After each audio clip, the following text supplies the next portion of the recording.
Hey, everybody. Welcome to this very special edition of All Things MSP and the IT Business Podcast. We are doing this live via StreamYard, where it's a crossover episode. I tell you, the technical stuff that had to go into this, if you can't tell, like even, the background and stuff, it's a work in progress, but we are doing it. We are crossing the streams. I don't know what's going to happen. Uncle Marv doesn't know what's going to happen. The Ghostbusters don't know what's going to happen because crossing streams, Ghostbusters say it's a bad thing. So who knows what this is going to be, but it's going to be fun. It's going to be exciting because this is something that I've wanted to do ever since I found out that Marvin had his podcast or his live stream right after mine on Wednesday nights. Like I was like, I do 7 to 8. He does 8 to 9.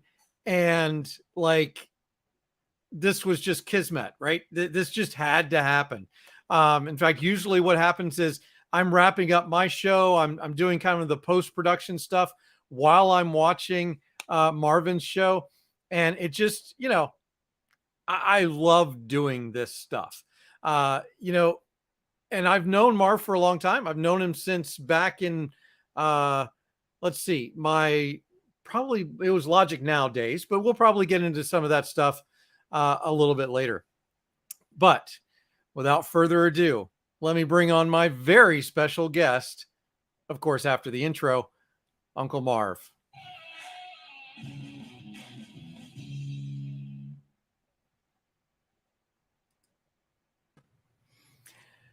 Good evening, sir. Hello.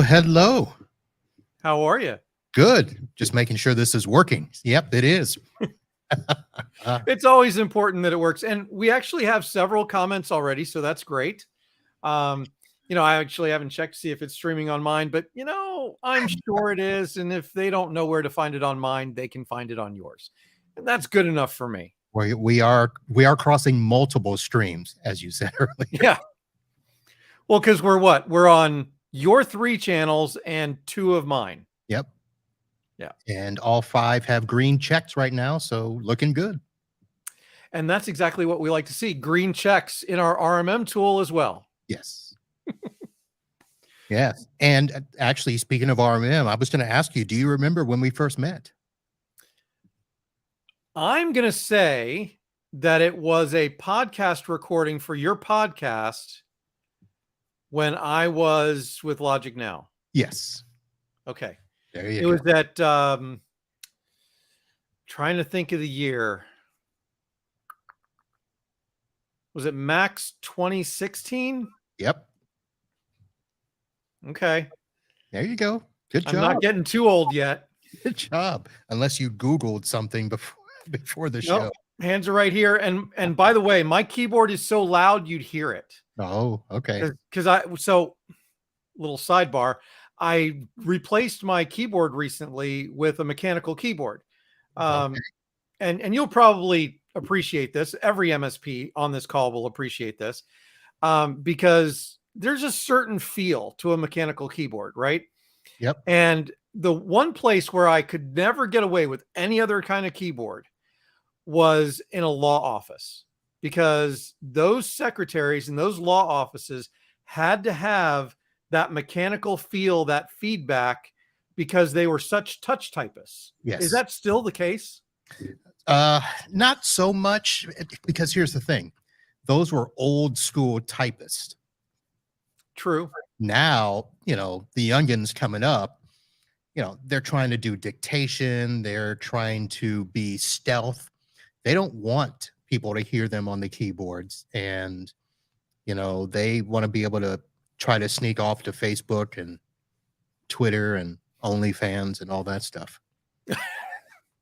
Well, I guess that's true because it's a new generation that's in the workplace, right? Yes. But I really, I like the feel of this keyboard. Plus it lights up. So it's got that over the Apple Magic Keyboard. Yeah. You got that whole little gamer vibe going there. You got all the colors in the background. Me, no, just bright lights, make my face shine. Well, I don't know. I kind of did this during the pandemic, I guess it was when I kind of built this out to be not only an office, not only a third floor bonus room, but also to be a studio, because that's when I really started getting into the video production piece of it. All right. So I was going to throw up the one comment, but then of course this had to come in there. Well, Marvin's not the only one. See, yeah, but mine has a nice shine to it. You know, I was thinking about, so here's the thing. I've always had the thought that I was going to be all natural all the way through. You don't see jewelry on me. You don't see piercings. You don't see tattoos. I wasn't going to color my hair. Once I hit 40, I was going to be like, look, this is it. You know, I played ball until almost 50. And I said, when I'm done, I'm done. No more working out. I'm starting to rethink some of that stuff. I think I need to hit the gym. I think I need to do some that little Rogaine, you know, I forget what it's called, Color Me In. The not the color, but the shampoo that kind of brings a little color back. Yep. Yeah, so far I haven't had to worry about that up here, but yeah, down here in the beard, I'm definitely starting to show the age. Yeah. So Keith is on. Keith is a longtime listener to the All Things MSP podcast, and he has no gray. That is true. But I'm not going to say what color it is. Anyway, and Keith also said, "Look at you, modern age tech dudes. I do mark with a chisel and hammer on slates." Yeah, you know, Keith, we're not that far apart, friend.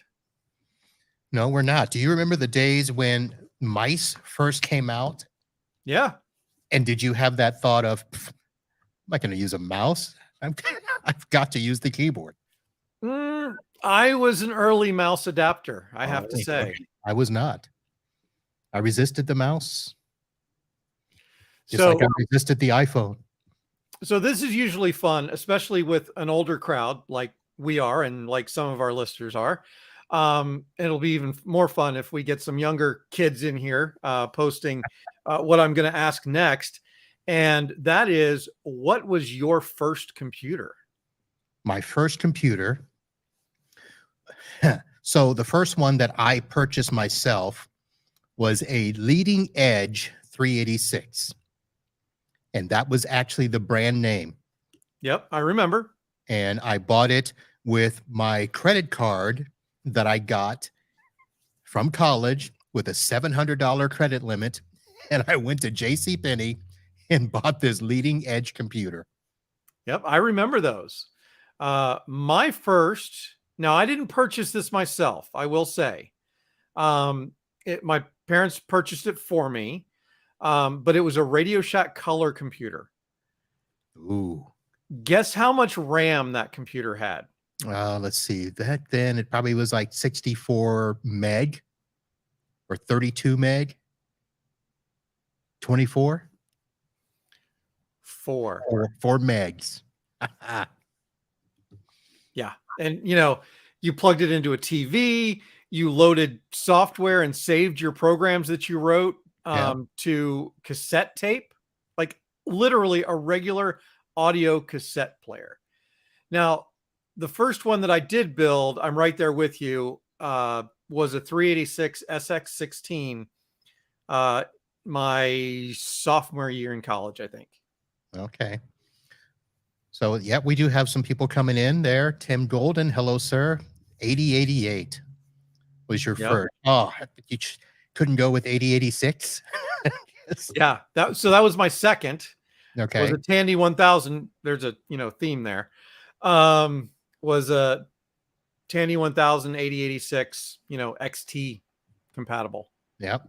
So, yeah, I did. So the Commodore 64 and the Trash 80, I did work on those, but those were my friends that I hung out with. My family was never going to afford or purchase that, but I hung around with geeks when I wasn't playing sports. So I would go over to their place and we'd play games inside. And then they would whip me on whatever games we played, and then I'd take them outside and whip up on them on basketball. So There you go. So let's see. Another fun one would probably be, I had it and I lost it. This is the problem with getting old, right? yeah. So we did first computer. Oh, I thought you were going to say something First like internet service. compact luggable.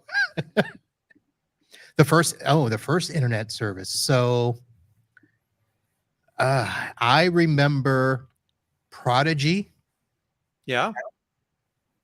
and CompuServe, but I think I was on Prodigy first, and they had the Prodigy chat groups. Yep. So I did that. So I think my first one was Genie, which was the General Electric Network for Information Exchange. God, man, we're old, aren't we? Yeah, we are. We are. Which, funny enough, by the way, if other people don't know, Marv and I actually grew up relatively close to each other on the East Coast of Florida. Didn't know it. Yep. Well, you and I just found out that when we were prepping for this, I think that's what it was. Yeah. Yeah. So Martin County High School Tigers, go Tigers. Satellite High Scorpions, go Scorps. So, but you're still, in Florida, doing the MSP thing. It's been 26 years. Like, that's amazing. Yeah, that's it. Started in 97. For any small business, not just an MSP. I think with an MSP, it's even harder. Yeah, well, I mean, I'm not going to claim to be a full-fledged MSP. I do manage services. I'm probably 80% MSP. But you're right, 26 years, all in a protest to my boss. Yeah, because I started a little bit earlier than you, because I started in 92, back when it was still break fix. Right. But so what has kept you in it this long? What excites you about the IT services industry? Oh, excites me? Come on now. So here's the thing. It is more the sense of being able to make a sustainable living. And I mean, the whole reason I started in IT was just because I ended up being good at it. I didn't want to do IT. I was a sports guy. We hated the geeks and the nerds. Although I did have to hang out with them because I was in all the gifted classes. So my sports buddies weren't in those classes. Yeah. So I was in physics and algebra and geometry and all those classes with those guys. I didn't take Latin. I didn't get crazy now. But I didn't want to do computers. So I avoided it. But when I got to college, my first roommate was head of the computer lab. And he had all this computer junk laying around our dorm room all the time, always trying to fix stuff. And I don't know how I got to helping him fix stuff, but I started doing that. And he said, well, you should come, help in the computer lab. I'm like, no, I don't want to do that. He goes, well, you have patience that you're teaching me stuff. You could probably teach some of the other students. So my first IT related job was being a computer tutor in the lab. Well, that's fun. Although I will say, because you mentioned Latin, you took it. I did take it. But growing up in Florida, do you actually know where the National Latin Club state competition is in Florida? So I don't, unless it's the same place as the Spanish club competition, because I did go to that and I won sobresaliente. But no, I don't. The Latin club competition every year was in Gainesville. Okay. And anybody who's not from Florida on the call and doesn't, recognize the name, yes, that is where the University of Florida is. And one of the great attractions of going to that competition every year was the fact that there was this unwritten rule that you had to go see the Rocky Horror Picture Show while you were there. And so that's a lot of us joined Latin Club because of the fun stuff, not necessarily because we wanted to learn Latin. Mm. Oh, so you weren't that fond of the Romance languages? No, not really. In fact, when it came to tests, Latin is one of those where you have to conjugate everything and you have the different endings for every different, thing. I actually wrote all those down on the side of a number 2 pencil.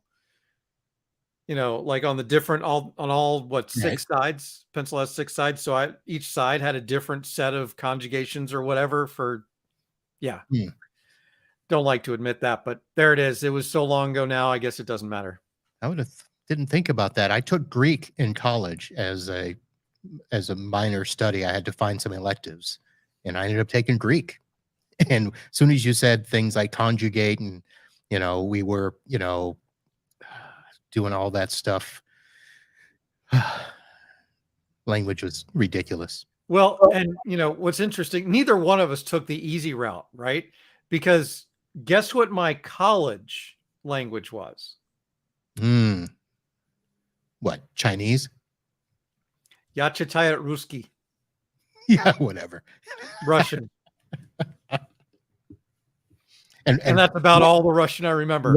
what pray tell was the reason you would take Russian? It was the only thing left. Oh, okay. Thought you were inspired by Rocky 4 or something like that. No, literally just needed a foreign language and that was it. Okay. But we had a really interesting project that we did. We created for our final project in the class, we actually created a video, like a story, and we did the entire thing in Russian. It was like supposed to be like a Russian soap opera. I don't even remember what it was about. All I remember, it was a whole lot of fun to film in my apartment. Mm. Wow. Guess what my last elective was that I had to take in college? I don't know. Abstract algebra. Oh, yeah. I made it through DiffyQs, but very difficultly. Yeah, those my junior and senior years of college were absolutely the worst. I ended up taking not just one, but calculus 2 and calculus 3. Mm. My final exam, I remember in calculus 3, one question, and we had 3 hours to finish it. And I didn't finish. Yeah. But I got a B plus though.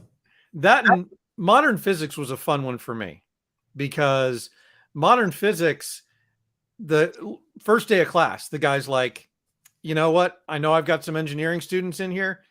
You guys get a C. You got to turn in all the work.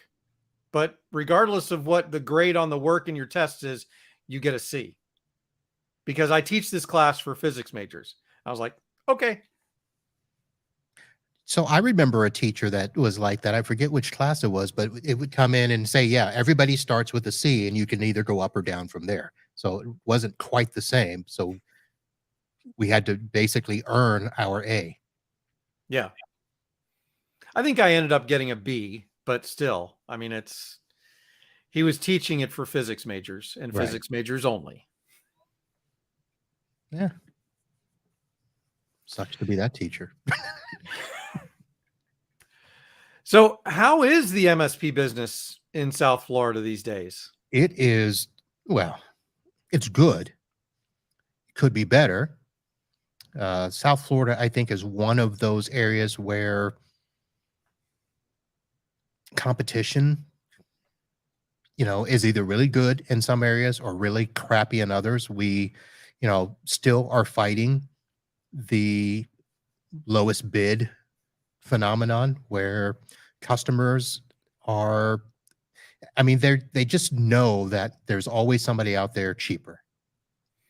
And it's not their fault. It's our fault in the industry that we can't find a way to rise up and have everybody charge, decent stuff. So but it's good. The customers, I mean, my customers, I'll say, outside of a few that, most of them might be fired or let go or just not taking care of them, the ones that are with me, they get it. They know that they're going to have to, spend money to get quality stuff. They understand the cybersecurity. I had a client call me this morning because they got another one of their clients. They're in the insurance defense, and Geico is one of their clients. And Geico sent them a letter saying, "Are you doing all of these things?" They added a cybersecurity addendum to their agreement.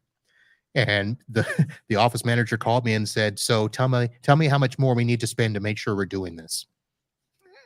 Like, Yeah. That's something obviously I didn't have to deal with when I had my MSP was cybersecurity insurance and all these things. I'm literally when I sold, we were just starting to get ransomware mhm. was becoming a thing.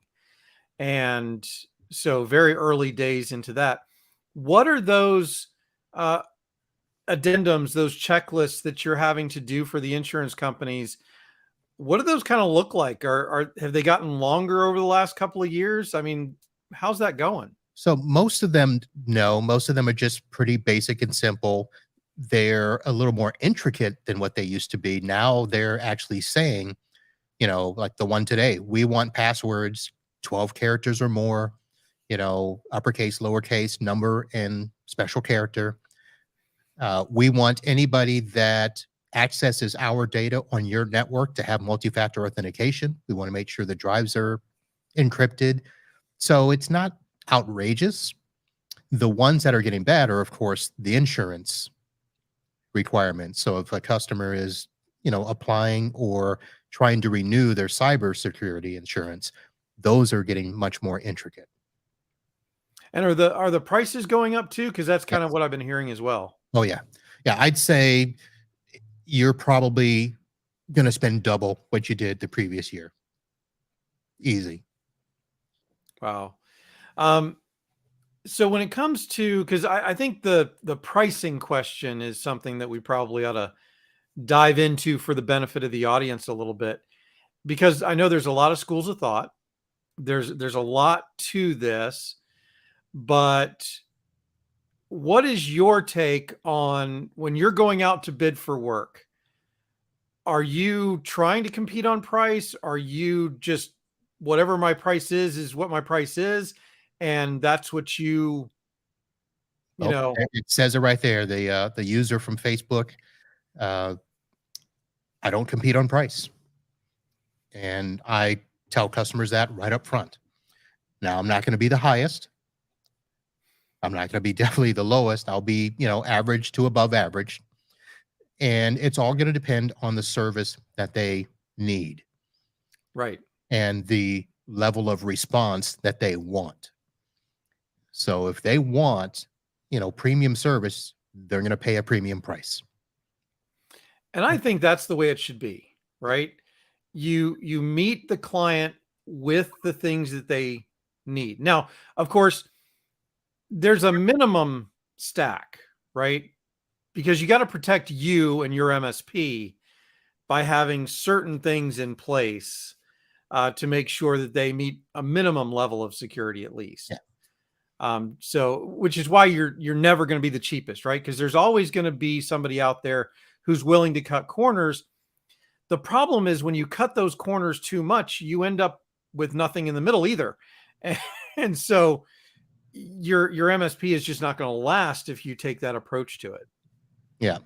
So, we do have what I call the minimum, and it's going to be, you're going to have a firewall, you're going to have endpoint protection. And I'm not going to tell you what I'm using, but I'm going to tell you what it does.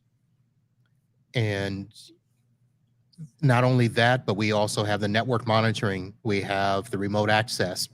So I've changed my pricing over the years to kind of account for all of that.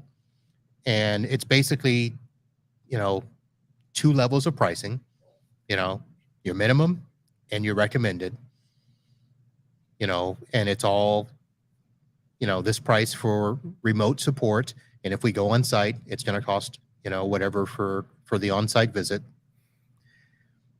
But I took away that little, well, here's the least amount you can spend and still be okay. I got rid of that. Yeah. Because it was driving me nuts. Well, it doesn't work out for you. It doesn't work out for them. And Keith has made some good comments here. Offer business solutions. The price is not the problem. The problem is, can you solve their problem? Right. And if you can't do that, then Keith is right. Price doesn't matter, because if you're not solving for what they need, if you're not doing something for them, it's just not gonna happen. And then he followed that up with, if you do not sell commodities, then there's no price comparison. Right. And this gets into, because I know Keith's business model, and I have a lot of respect for his business model. Is different from your average MSP, where he sells a complete solution. He owns the solution for that customer, and it's a custom solution, but he owns it end to end. That also makes him very hard to replace, which is one of the reasons I really like his model. Yeah, I'm trying to get there. We have most of my clients are lawyers, and lawyers are cheap in a lot of respects. And a lot of my attorneys are older. So it's their mindset is, I just want to pay one time for something. I don't want to pay this monthly thing. And I had to get them, first I used the word retainer, and then they got, okay with that. And then it turned into monthly service. So they're paying it. The new customers are getting the agreements. They're understanding that it's not just about calling me when you need me. This is stuff we have to do on a regular basis just to keep you, protected. And Right. You're right, giving them the complete solution. And, I'd like to get to the place where I can come in and say, how many users do you have? How many endpoints do you have? Here's the price, all in, all done. But we still have the ones that are like, well, can we trim here? Can we trim there? So that's why I kind of have the two levels. Here's the basic level for, it's still going to have all the stuff. It's going to give you the least amount of support, in the sense that it's remote support only. And then the next package is, this is going to include, me coming on site, me checking on stuff. I've got a visit. If you need help, we're there. We're not going to ding you for trip charges and all that sort of stuff. But customers are getting there. I think as they get it, as the cybersecurity landscape changes, they're starting to understand that they're going to have to pay. And it's basically like insurance for the house or your car. You got to have it. Yeah. And just because you don't see me every day doesn't mean it's not there and working. That's right. And then there's the whole level of the consulting piece of it. I mean, there's the keeping it running, keeping the expenses low, keeping productivity up by making sure that the IT environment is humming along like it's supposed to. But then there's the other piece, the consulting piece. Now, are you doing much of the consulting, trying to actually drive new business growth and solutions for clients in that way? So we are starting to get into those conversations. My two best customers right now are ones that have allowed me to attend their partner meetings and to hear where it is they're trying to go and help steer their conversation on what we need to do to get them there. So we're trying to do that. We're trying to just simply, and I haven't come up with a word for it yet. And I know that there are words out there where, it's more than being a trusted advisor. It's more than being their, virtual CIO. It's trying to find a way to be a part of their business that is, kind of like an adjunct partnership. Yep. To where, we're not going to make a decision about the future of this business without including IT. And two of them are starting to get it. I'm trying to get others on board. But I don't call it consulting. Maybe that's the thing. It's just, hey, what do we need to do to get you guys to the next level? Yeah, this is a good question for another podcast friend of ours, Yeah. Mr. Dave Sobel. Oh, okay. Because I bet he has a word for that.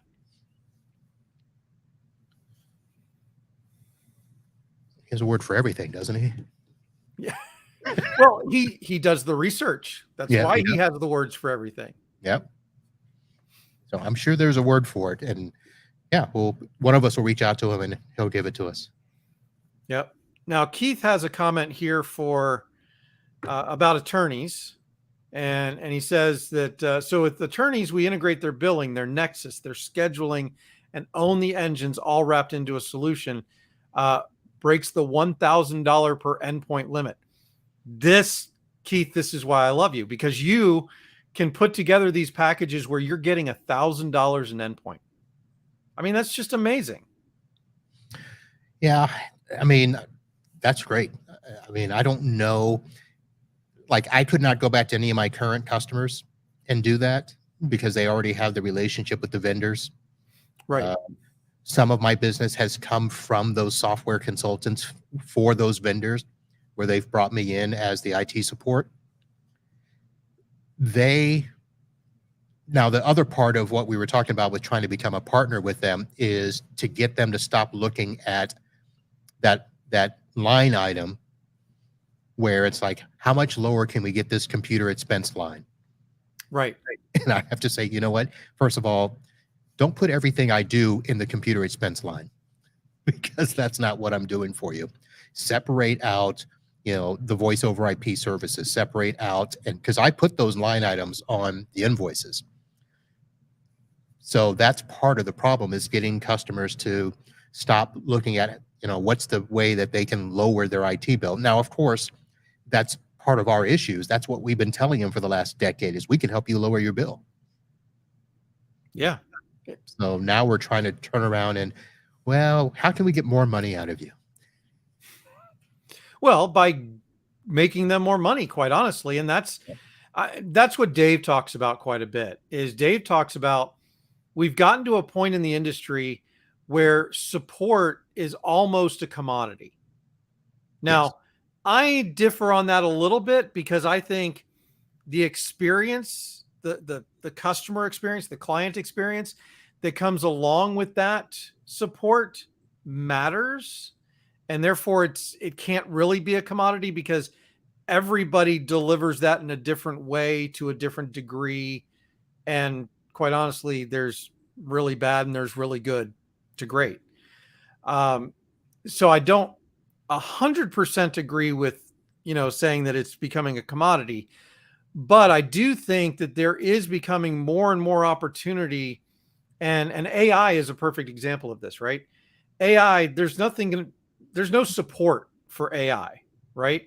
However, I think there is opportunity for the MSP to be teaching and solutioning AI for clients in specific industries. True, but I want to go back to your point about, the commoditization. We've made it that way where Oh, we did. we said choose your gold, silver, bronze package. And that's all they heard is, well, what's your package cost? So, Yep. Putting value into the package, like Keith was saying, that's what we have to do. Take away the packages. We're not selling you a package. Right. We're selling you and your business the right solution for you. Your solution's not going to match your neighbor. Right. Because they do things a completely different way. And I don't care that it's another law firm doing the exact same thing you do. They've got different costs. They've got different people. They've got different this or that. It cannot be the same. We're not selling everybody, a 2023 Jeep Grand Cherokee that's coming off the line. Yeah. Because, they might need instead of a Grand Cherokee, they might need a regular Jeep or they might need a Mazda Miata. I don't know why, but they might. Yeah, but along with that, they're all custom. Think of everything as custom. Your seats are custom for you. How many times have we, talked about, do you want leather or do you want suede or what? It's more than that. You want it contoured to you. You want your eye level on, to be at a certain position. Car manufacturers don't do that, but we're doing that for IT. Yeah. And I think that's the important part because so many service businesses went the package route, right? Because they tried to gain efficiencies in doing that. They tried to gain efficiencies in standardization, which, by the way, they did achieve, right? A lot of the Yeah. models out there for building an MSP over the last 10 years have told us to standardize everything. Yeah. But that comes at a cost as well. It I mean, does. It just does. because we standardize it and automate it, yeah, it might lower our expenses in one area, but it's got to raise us in other areas. So we may save an hour by customizing or pushing out software through our MMM. Okay, well, that gives us an extra hour to go out and have FaceTime with the customer. It's still a cost to Yeah. do that. Yeah. And I think where the commodity piece comes in is as that model has ramped up, what's happened is because more and more people gained that profit margin, that gave room for more and more people to start coming down on their Yes. profit margin, competing on price. And that's what's gotten us in trouble, I think, Right. is we were making more money, but because, everybody started making that extra money, then people started to try and compete on price and bring that down. So now we're back to bringing value to it, doing more custom solutions, not only to drive costs down for the client, but also to drive revenue up. Do you know that tech is the only industry that does that? I mean, if you look at any of the other industries, look at the housing industry, look at the finance industry, their prices don't go down No. ever. To build a house, they're still paying their contractors and their laborers, and the price of the house isn't going down. Right. Granted, some of it's going up because of property taxes and stuff like that, but the physical cost involved in building houses isn't going down. And we know that there are efficiencies in the construction building with better materials and the fact that they can put together prefab stuff. That's not saving us money. Nope. They're Those putting it in their CEOs, pocket. yeah, those CEOs in those industries, the financial industry, I mean, come on, banks, how much have they automated with their teller system and the apps on your phones? And they're making much more money than they ever did. Yeah. But you're right. Tech has always been an industry, not just MSP, but tech in general. As tech has gotten better, prices have gone down. And yeah, you don't see that in a lot of other industries. Right. So let's switch gears a little bit because, MSP is only part of Uncle Marv. The podcast has been kind of a big deal. Like, Really a big deal. I think so. I mean, you've been doing it for a while. How long have you been doing the podcast? So technically, this is year number 7 in October. It'll be 7 years. Man, I am so behind the curve. Like, I just started. I mean, the live stream I've been doing for a little while, but not even a whole year yet, and not very consistently. The podcast is barely 90 days old for all things MSP. So how do you, I mean, I don't know. How do you keep it going week after week? Well, it's interesting because in a sense, it does get harder the further along I go. When I started, I was coming into, podcasting was kind of still in the early stages. There weren't a lot of podcasts out there, and I took over the show and helped to bring the community together at that time, the Podnuts community. Mm-hmm. And then as it developed, as my business developed, as my life went along, we kind of brought in more of the business aspect, rebranded to the IT Business Podcast. But doing the podcast consistently, I'll be honest, it is difficult. You've got to set aside that time every week. Now, mine's probably a little more difficult than most because I try to have a guest on every week, and there's only so many guests. Now, granted, there's thousands of people I could reach out to, but not all those people say yes. Not all those people are interesting or have something to say. This has been something where I've kind of had to figure it out in the last year and a half, doing these live shows because I started the live show a year and a half ago.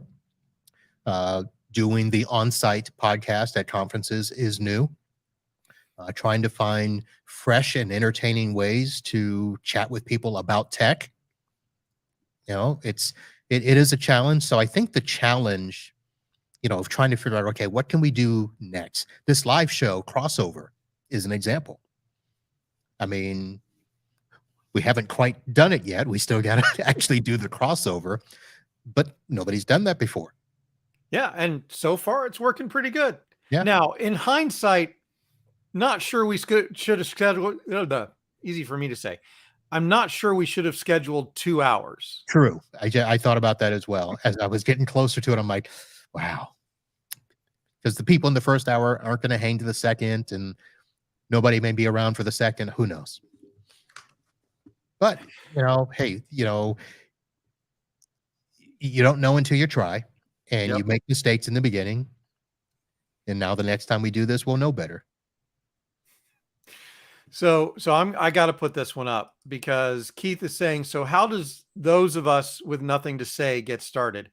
Any of you who know Keith, starting something to say is not a problem with Mr. Nelson. He doesn't have that PhD after his name for no reason. Highly educated man who has lots of things to talk about. So what are some of your, what are your favorite? That's too much. I was going to say, don't get me in trouble now. What is, I'm not going to say favorite guest because that would get you in trouble. What was one of your favorite episodes? I guess I would say, regardless of guest. Interesting. I think I'd say the type of episode that is my favorite is when we can do the smaller group podcast where I've got 3 or 4 guests on. Usually that is after a conference where I'll try to get a few people on to talk about the conference, the holiday show. They're a little bit more free flowing. Mm-hmm. And, there's no pressure in a sense of making sure I ask the right question the right way and try to figure out if the guest is, entertaining enough. Do I have to pump them up or do I have to bring them down? That sort of a thing. I think those are probably the better episodes. And then it really depends on when it comes to the guest that really can bring not only the energy, but bring a good conversation where they'll answer every question. They won't back down from, a tough topic. And they're engaging. Those are really the best. So I guess I should go back at some point and figure out what I think the best episode I like is, but I just look at them in terms of batches and groups. Yeah. So I think I kind of agree with you. Having multiple people on makes for more fun. I can see that in just because my podcast, it's actually not even really, yes, it's All Things MSP and I own All Things MSP, but I made Justin the host for a reason, right? He is more outgoing, much more of an extrovert than I am. I have rolled back into this producer role of the podcast, but still just having 2 of us plus the guest, I do think makes it a little more fun. And then I would say that my favorite episode of the live stream was when I had the tech degenerates on. That was probably the most fun live stream that I've had so far, but I've had plenty of fun ones too. Well, come on, the tech degenerates, fun is in their name somewhere, right? Yeah. Yeah.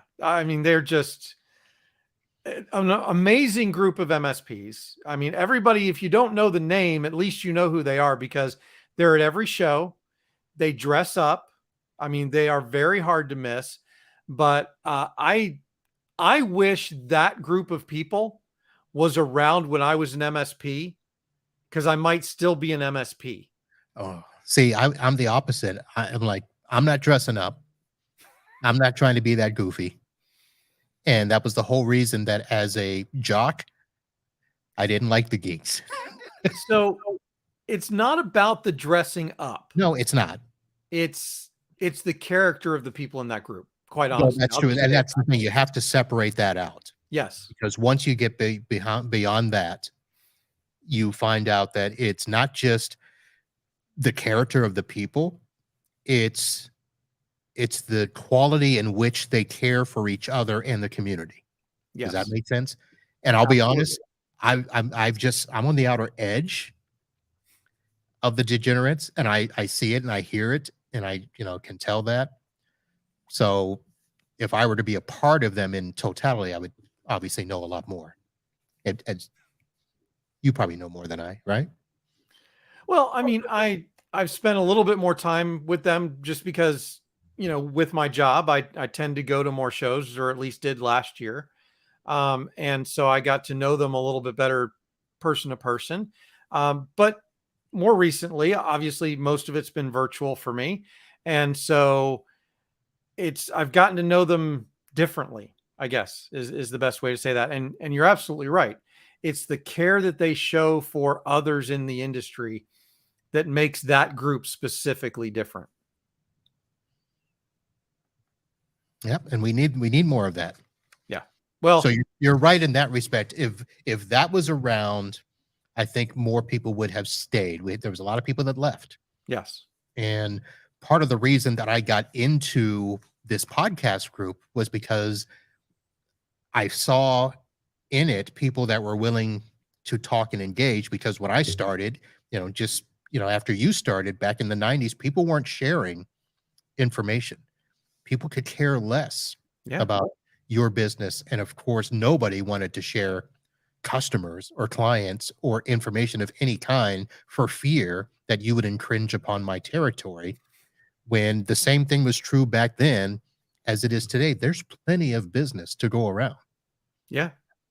And if we all work better together to make sure we're all adhering to a standard and making sure that our clients are taken care of, we wouldn't have this whole issue of MSPs trying to steal clients. And then, of course, we're going in after the fact and hearing how this company screwed us and lost our data and, story after story of Yeah. not treating customers right. We've got to fix that. And I don't know how your experience was, but my first conference ever as a business owner, as an MSP, whatever, actually back then, was I even an MSP? Yeah, I guess I was. Yeah, I was back. It's hard to separate the break fix and the MSP. They were both so long ago. Um, 2011, I think it was, very first GFI Max conference. Because it was in Orlando, and of course I was local to Orlando, I could go. And that was that's where I got bit by the bug, I'll say. That's where having a community of people who understood what I was struggling with and were willing to talk about it was amazing. And it was a game changer for me. I leaned on some of those people, especially some of the people in the security side of it, even though security was early back then. If I had a security issue, I'd call up Ian Trump and ask him, "Hey, dude, what do I do?" For this situation, and he would be more than willing to help out. Wow, I wish I had somebody to call. I was searching on 56K US robotic modems and a user forum. Yeah. Oh, remember when we used to put two 56K modems together on a router to double the internet speed? Yeah. Now we're really aging ourselves. Yes, we are. And then when you were finally able to buy a 4-in-1 modem card to stick in your PC. Yeah. Oh, and help a customer put together a phone bank. yeah. Speaking of GFI, that's in fact, it's still today, I think, one of their main products for legacy environments is that fax software, and working with those multiple line modem fax cards and stuff like that. believe it or not, they're still around. Mm. You know what's funny? I just was going through my inventory, and for some reason, I still have a 56K modem in a box Wow. that I don't know if I kept it for like somebody's going to need this someday. So I purged a lot of that stuff when I sold and moved from Florida up to North Carolina. As you should. When you move out of state, you should, reevaluate the stuff you have and purge. You know what I kept though?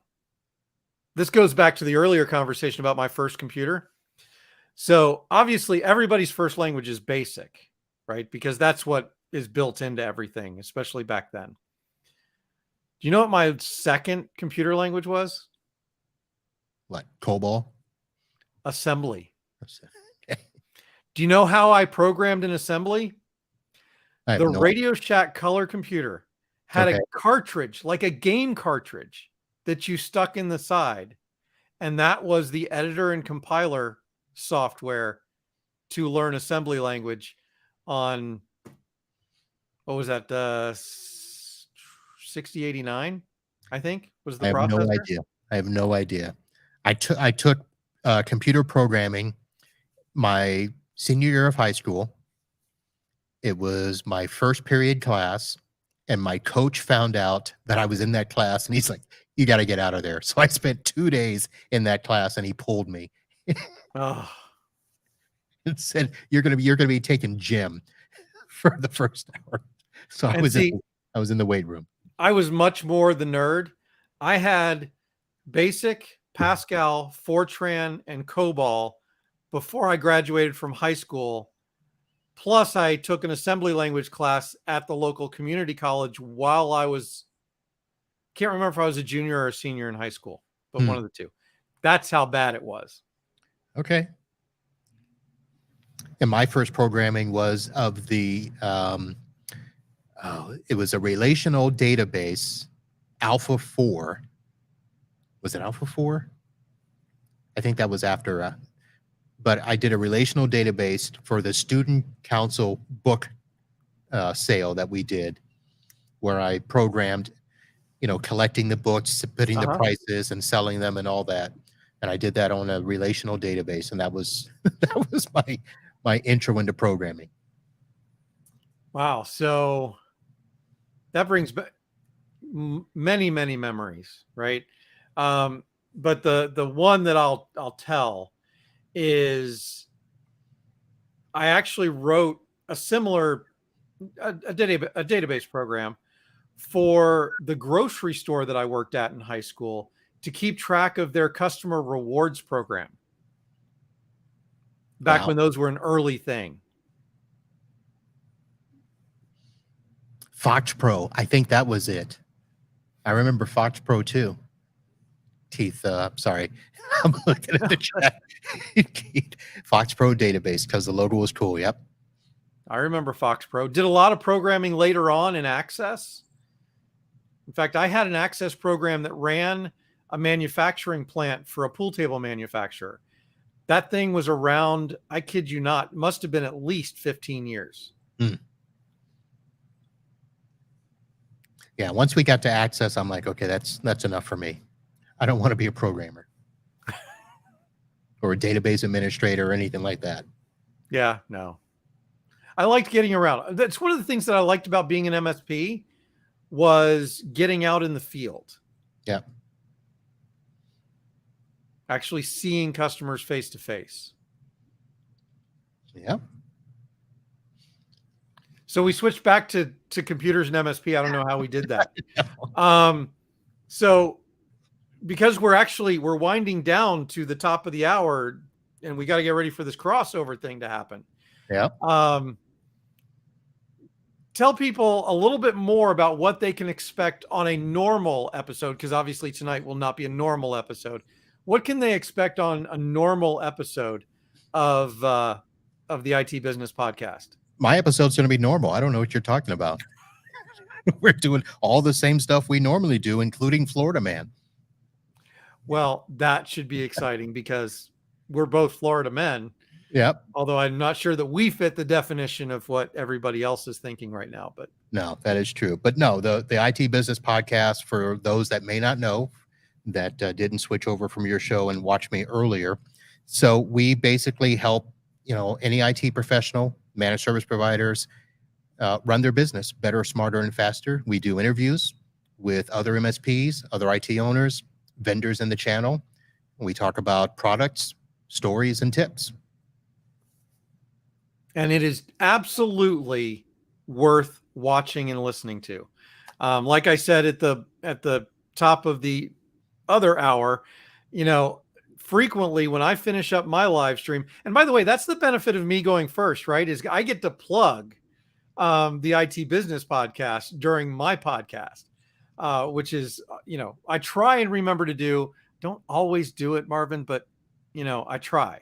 I know, and I appreciate that. And I always, here's the problem. I'm always doing so much prep that even if I'm trying to watch your show to see what you're talking about, Yeah, I'm kind of half listening.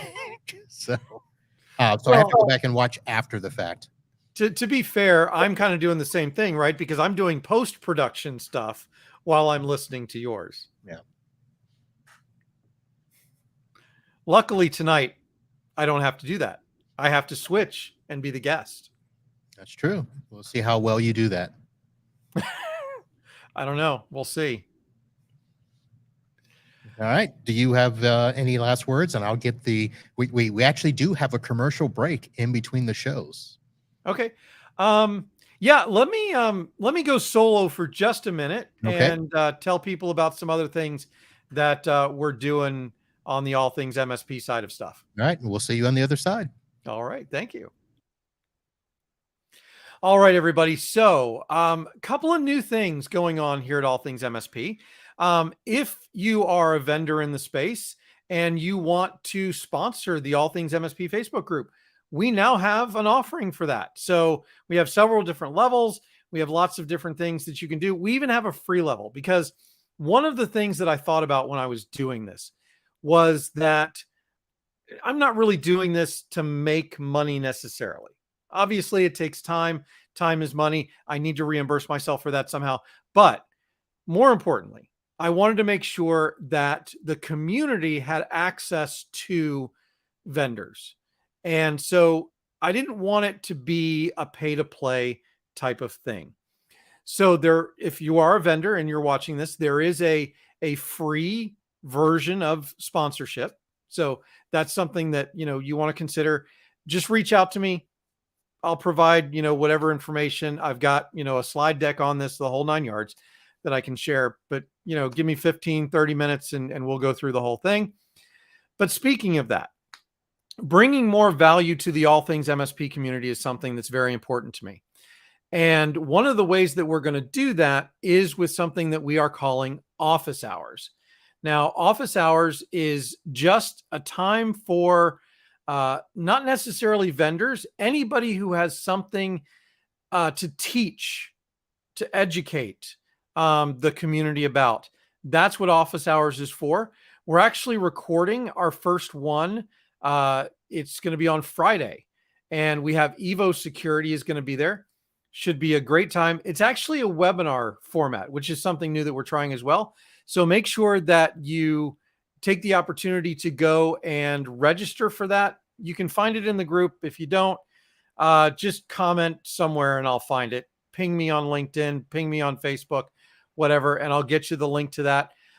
It will be available as a recording afterwards, but the actual live event, you have to register for the webinar. But those office hours are going to be a lot of fun. I've actually recorded a couple that are not going to be live. And so we're going to do that. So John, actually, I don't have the ability to put that in the comments right now, but it's on the All Things MSP Facebook group. So go over there, join that, or look for the All Things MSP company page over on LinkedIn, and we post them there as well. So with that, I just want to say thank you guys very much for joining us tonight. Next up, of course, is Uncle Marv in the IT Business Podcast. But for the All Things MSP Podcast, have a great night and we will see you on the next one.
Are you ready to unplug?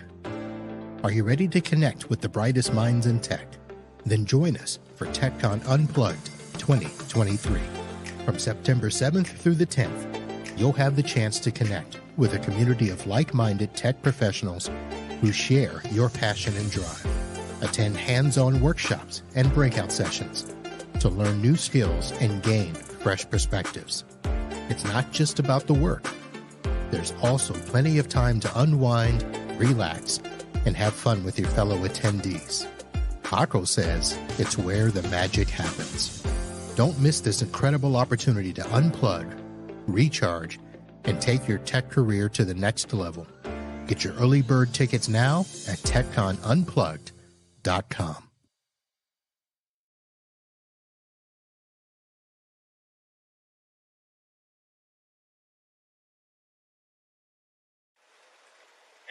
How much you have to drink tonight?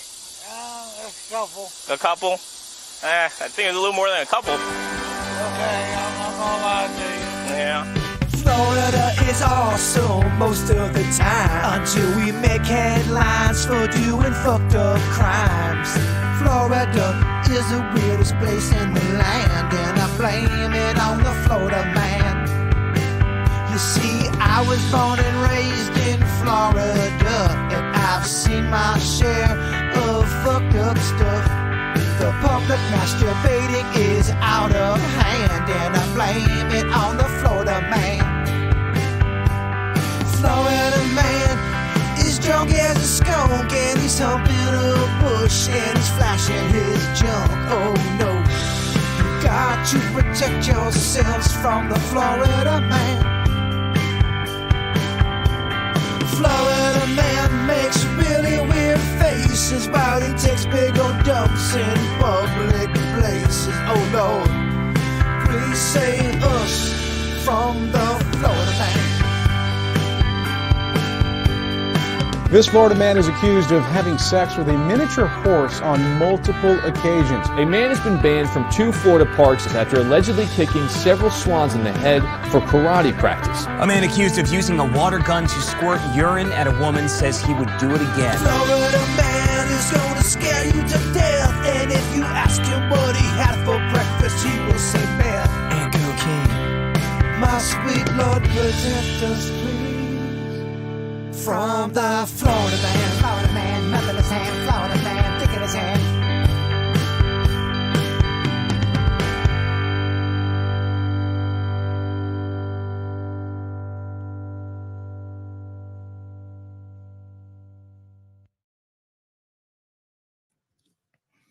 Hello, friends. Welcome to the show. You are in the midst of a podcasting first.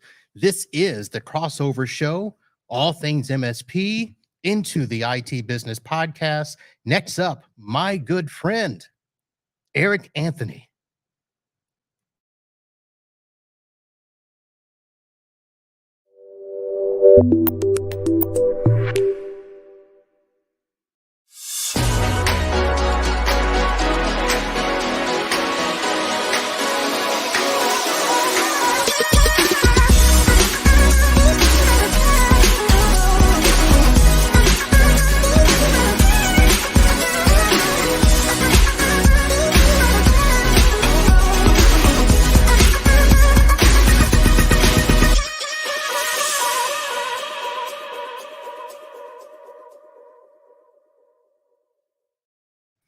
Hello, friends. Uncle Marv here with another episode of the IT Business Podcast, the show where we try to help IT professionals and managed service providers run your business better, smarter, and faster.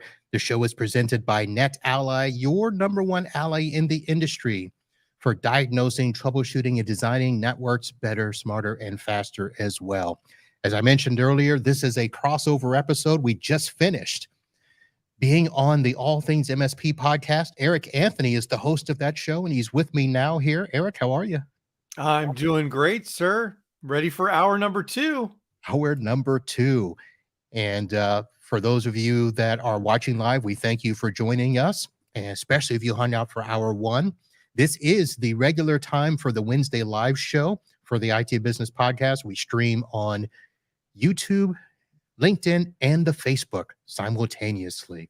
And we are also simulcasting to your channels as well, Eric, right? Yes, we are. All except for the YouTube channel, because that one was just a little funky and couldn't get it done in time. But that's okay, because I will go ahead and post the recording on YouTube later. And quite honestly, I think most people watch the live streams on Facebook and LinkedIn anyway. All right. So let's see here. Let's, as you can see, we really scripted this out as per normal. And no, there will be no editing as per usual. So Eric, why don't we do this? Let's tell everybody a little bit about the All Things MSP podcast. For those that do not know, that is a show that you do, and it's fairly new, right? Yeah. So the All Things MSP podcast, we're just really celebrated our 3-month anniversary. Amazingly, we've been consistent, which is very hard to do when you're doing a podcast or a live stream. In fact, the live stream has not been quite as consistent as the podcast. The podcast, I have a co-host, makes it a little bit easier. But we've been around. The podcast has been around for 90 days, been going great, have had some great guests. The live stream has been going on sporadically for probably almost a year at this point. I say sporadically because I do take some time off, from time to time. Well, I got to figure out that recording thing. The recording thing. Yeah, I don't know that either. I just go live, press publish. That's pretty much it. Yeah. Well, you make it happen. Yeah. You make it happen, sir. So you mentioned that the All Things MSP was first a live stream, now a podcast. Now tell us about All Things MSP in total, because it actually sounds a little bit more than the live stream and the podcast. Yeah, All Things MSP, I started it about 5 years ago as a Facebook group. I actually looked at early beginnings. I actually started a LinkedIn group, but then I realized that LinkedIn groups were starting to just fail all over the place. Okay. So I figured out, that everybody else was going to Facebook. So created this Facebook group. It's been a great opportunity for me to stay engaged with the MSP community, even though there are times when I'm, not out traveling and being on the road, depending on, what my day job is at any given time. And I really wanted to make it something a little bit different. So we do focus more on the business operations, the sales and marketing side rather than the technical side. And I really started it to be an extension of the experience, not only my own experience of running a break fix and MSP for almost 17 years, but also all of the experience that I knew the rest of the community had and was willing to share. One of my first jobs when I switched from the, owning my own MSP to the vendor side was as a sales engineer and then a manager for the sales engineering team at a company called GFI Max. The products that were there are now sitting with the company called Enable, if you're familiar with them. And I was talking to so many MSPs all the time that I was like, there's this wealth of knowledge that I need to pull into a location. And that's really where All Things MSP was born. And then I kind of got into the video side of it as a hobby and started doing more video production. That's where the YouTube channel of part of All Things MSP came in from. And then when live streaming became a thing, I just naturally gravitated into that. And then everybody's doing a podcast, so I had to do a podcast. Of course, everybody. Now, let me ask this, because you're on the dark side. You're on the vendor side, but you're doing a podcast that is primarily MSP focused, but not from a vendor perspective. So the first question I'm going to ask is, did the vendors approve this, or did you just tell them, I'm going to do it? Sucks to be you. So for when I started it, I didn't really ask for permission from there, but then they were really okay with it because I was doing not the same content, but similar content for them as well. And they didn't see it as a conflict. Okay. Because they felt that I was providing good information to the entire industry. And if I was attached to that and I was attached to them, that it was benefiting everybody. It would drive business to them, and they were looking for the ROI.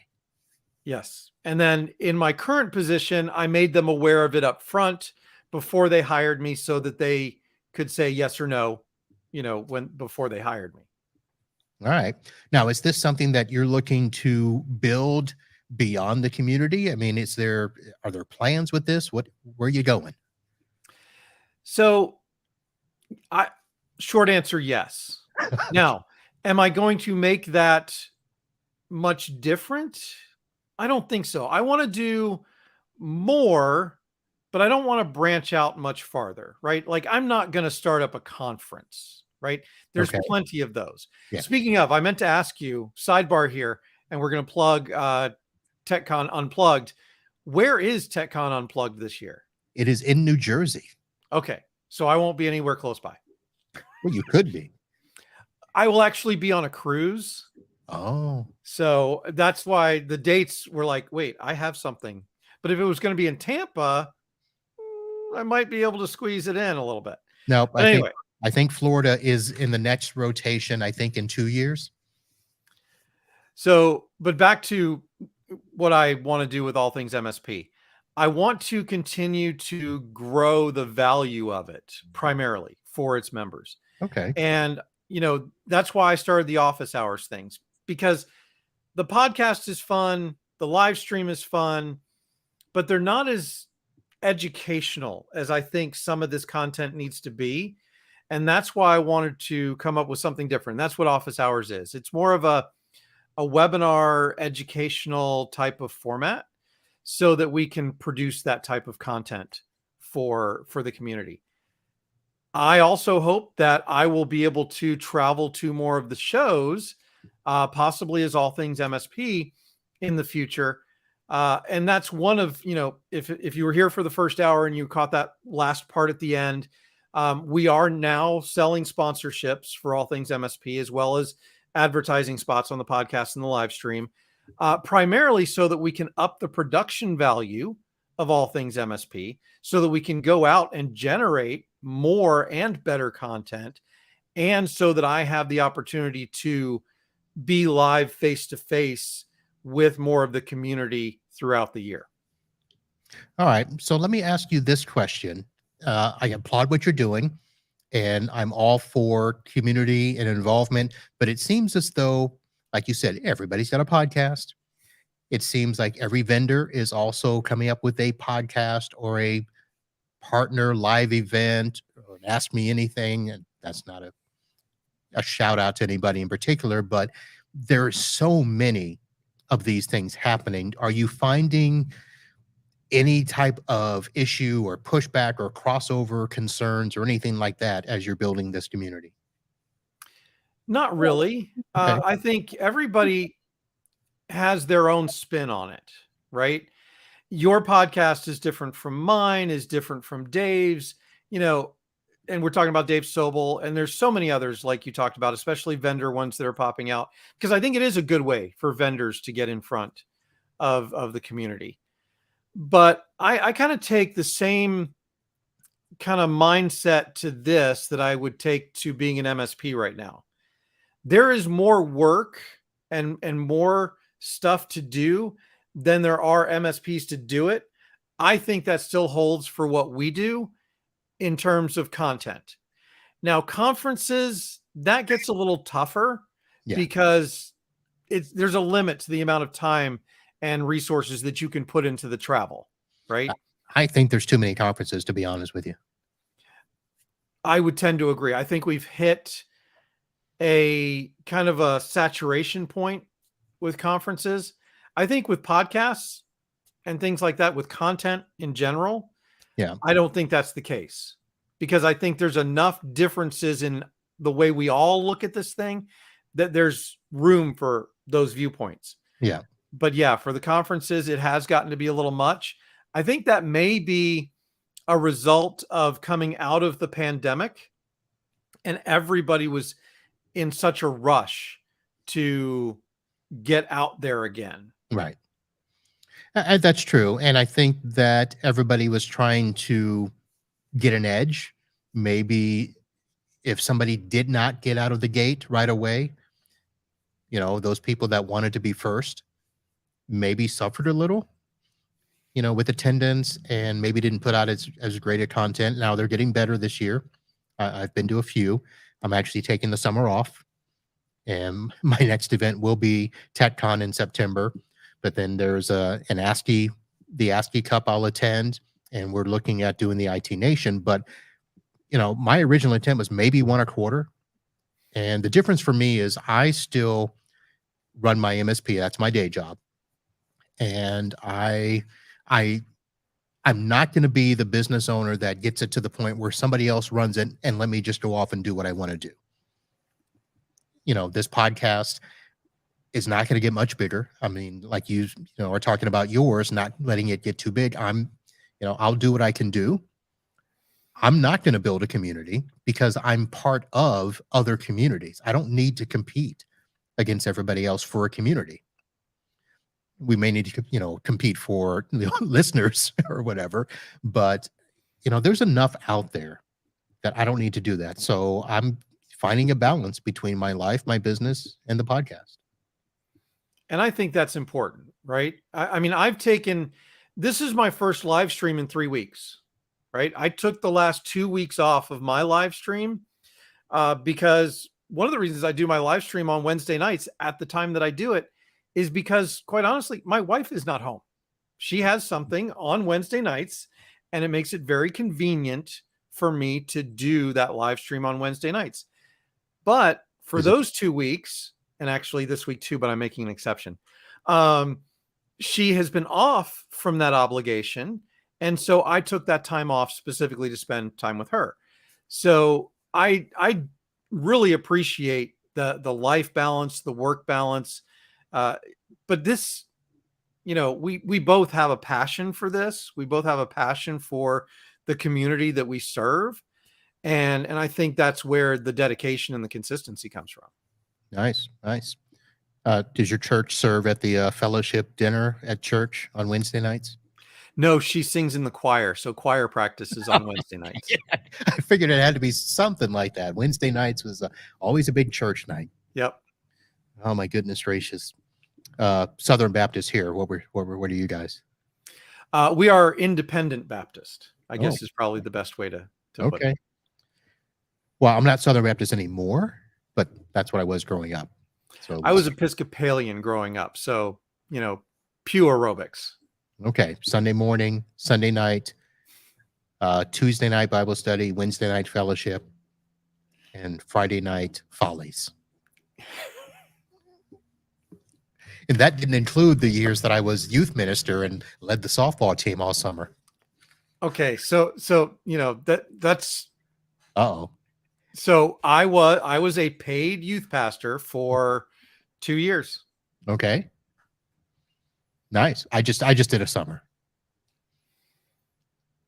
I was a very small church, and but it was nobody else stepped up to do it. I was willing to do it, and I was doing that while running my break fix. Now, here's the question, so when I did it, I did it twice. Let me go back and just be completely open and honest and transparent. So I did it twice. So the first time I did it was at my home church, and I had the entire youth group. The second time I did it was at a United Methodist church where there was a junior high and a senior high.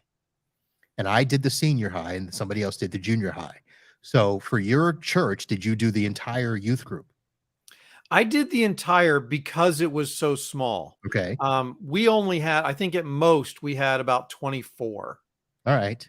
Now, did that entail, during the school year, you were doing a youth Sunday school? Did you do youth events at the church and then do their after school activities and stuff? I mean, was it the full gamut? It was not because we did not have a Sunday school for teenagers. They were expected to be in church. Okay. But we did have Sunday nights was youth group. And then we would meet for smaller groups once a week for some of the older kids. Okay. All right. That's enough religious talk. Yeah. Well, we actually didn't lose any viewers during that. So Nope, we did not. So thank goodness. All right. So back to, all things MSP was, we kind of took a tangent there, but we were talking about, the future plans and stuff that you're not going to, make it too big, but you do have some stuff in the works. Is there anything that you can announce here on the IT Business Podcast, or is that still under wraps? well, I mean, there's the office hours. Okay. I'm actually trying to remember what you're talking about. I don't know. I'm just trying to see if there's something that. Oh, okay. Because there is the office hours. The office hours is brand new. The first one, like I said, is Friday, although we've recorded a couple that we will release over the course of the next couple of weeks. Other than that and the sponsorships, that's really about it, because the sponsorships are brand new. And I should probably plug, in case any vendors are listening, that you do get 50% off until the end of the month if you sign up today. So that's my plug for that. It is the end of the month. I got pitched hard this morning. It happens. I can't tell you who the vendor. Oh, I could, but I'm not going to. Right. Although I will talk about them later, so you can kind of guess. I got pitched. If I were to able to, so I'm in a trial with two opposing companies for the same service.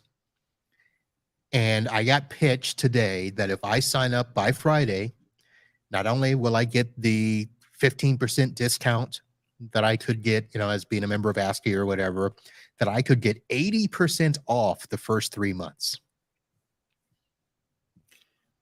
That was after sending me an email yesterday to get 70% off.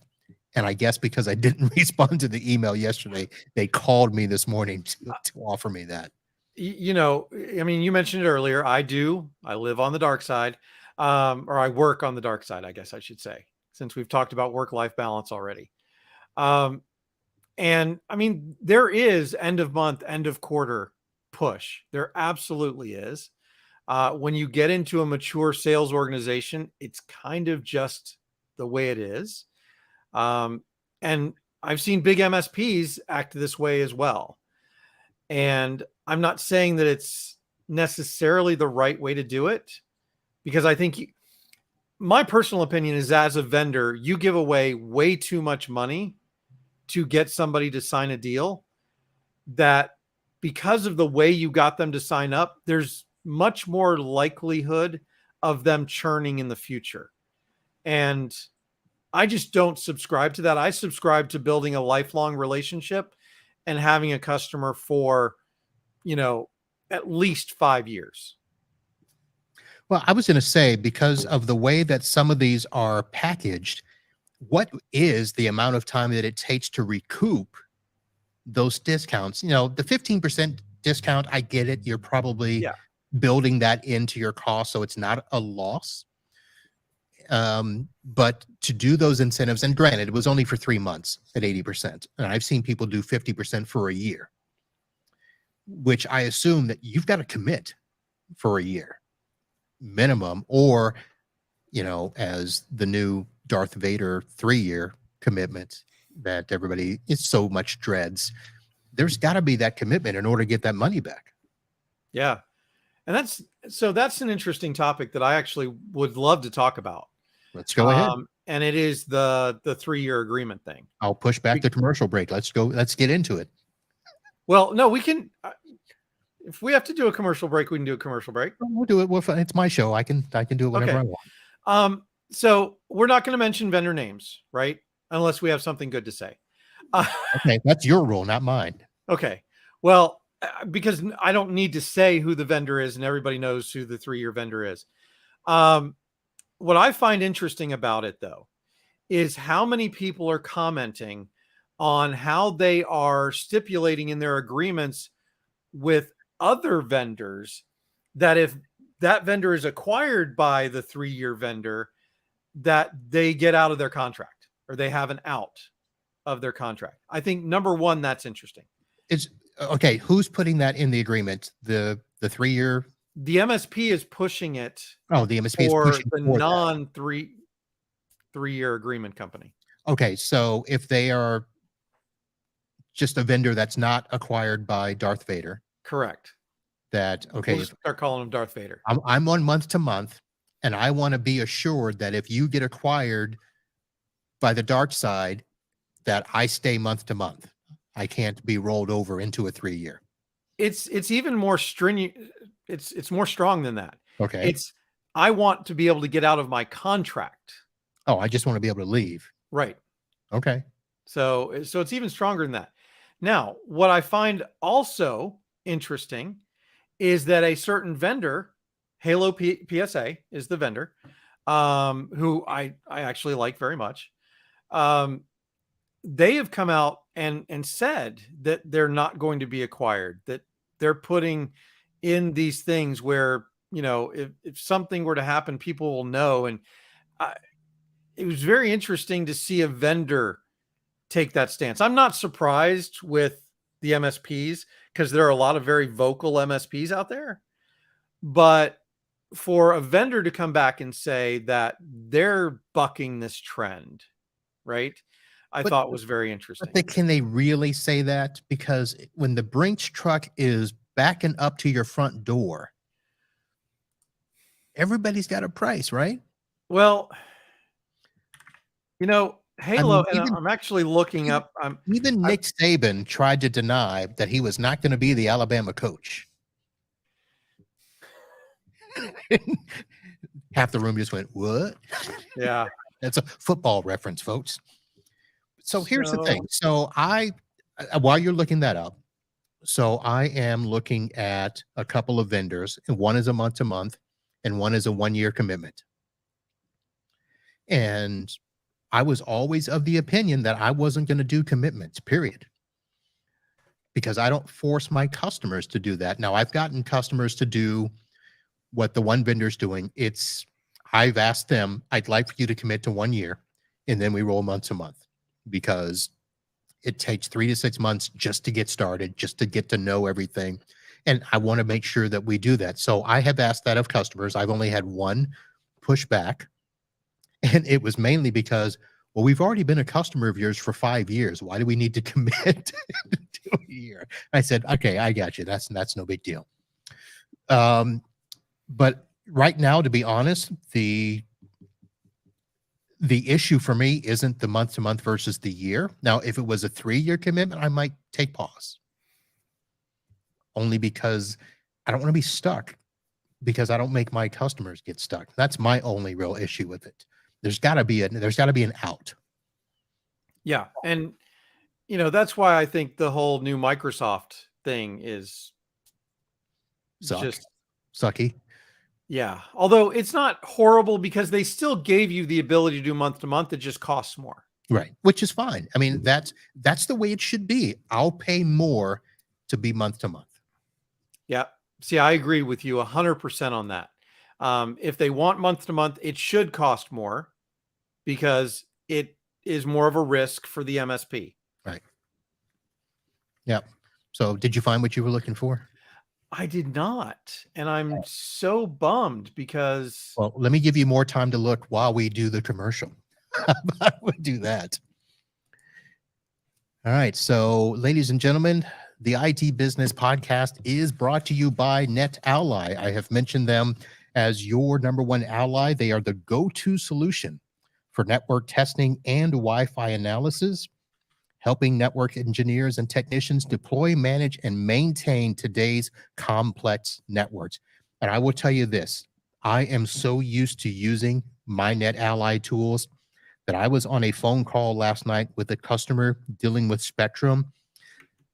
I so wanted to be able to have my tool at the customer location. I could not because the customer was somewhere north of Orlando and I'm in Fort Lauderdale. So that is 3 hours away, but it was so frustrating.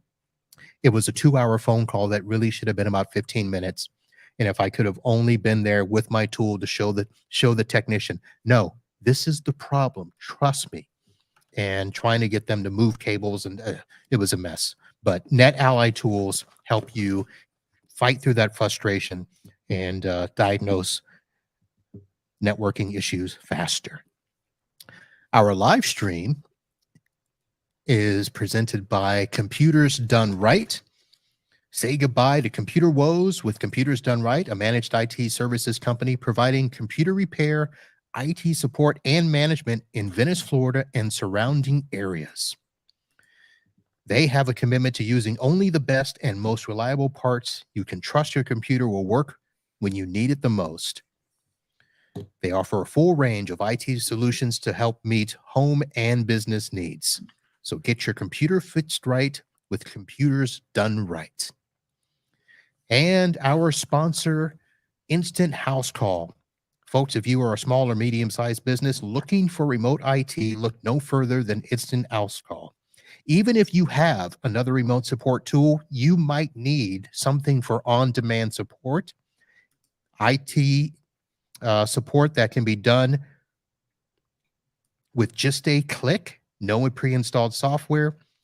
Instant House Call has all the features you want, including multi-monitor support, file transfer, chat, unattended access, custom branding, and more. You can try Instant House Call today for free for 15 days without a credit card and see how it can help your business.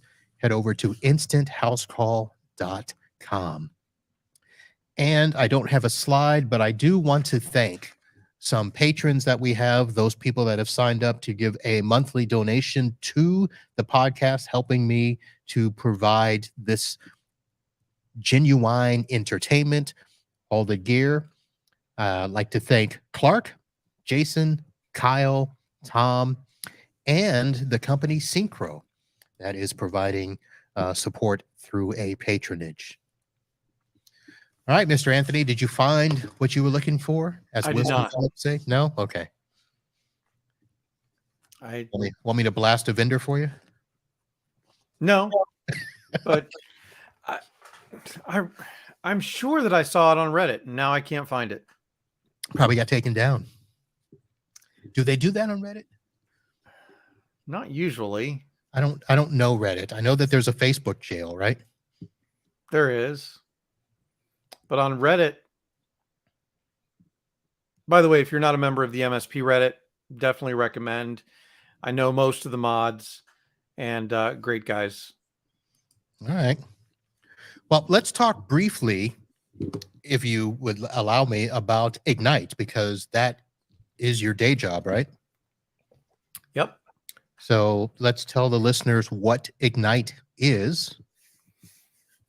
So Ignite is at its core, it's a cloud file sharing service, right? So think SharePoint, OneDrive, Dropbox, Box, etc. Those are what you would typically think of as our main competitors. They're not necessarily, but think of the functionality that way. One of the differences that Ignite provides is that it's a map drive letter situation by default. Like that's out of the box. It's a map drive letter. You don't have to add something. You don't have to configure something. You don't have to install something extra. It works and looks like an on-premise file server. The permissions are almost exactly like NTFS. In fact, when you migrate from a regular Windows file server to Ignite, you don't have to, you can actually migrate the files and the permissions at the same time. So it makes it super simple, especially when you're going from on-prem to the cloud. And it's easy to use. It's got an agent, works very easily, but also it has a web interface. So that works well for certain people at the same time. Now, where we kind of diverge is in the security realm, because Ignite behind the scenes has built this content classification engine that allows us to look at how the files are being used, as well as the content inside of the files. So we can do a lot more when it comes to data privacy, data security, data compliance, those types of things with Ignite that you just can't do without significant add-on packages for those other solutions. And so even complex arenas like life sciences, like pharmaceuticals, medical equipment design, where you have human trials involved, and there's just a lot of data privacy regulation around that and workflows, we can handle that. We also handle things like CMMC, which is a big hot button word these days. So we can handle CMMC compliance for the data. And then we, in some unique ways, solve for problems that are kind of some hurdles for some of the other solutions, especially when it comes to like low bandwidth or large files. Specifically, we work well in the architecture, engineering, construction industries because of this, because you have some very common issues there. You have very large files, you have a lot of collaboration, and you have a lot of times low bandwidth because you have job site trailers. Marv, do you have any construction clients? No, but I have an engineering firm. Okay. So And when I was an MSP, I had several large construction companies, and I actually was like the remote support for these construction companies because their main offices were like in Atlanta or Birmingham, but I was handling their systems in the Orlando market. Sorry, my main monitor went black there for a second. Technology. it's not used to going this long, is it? Exactly. And so job site trailers were a thing, and they had temporary internet. And even when in that time period we had DSL and stuff like that, quite frequently we didn't have it that far out, because these were undeveloped areas.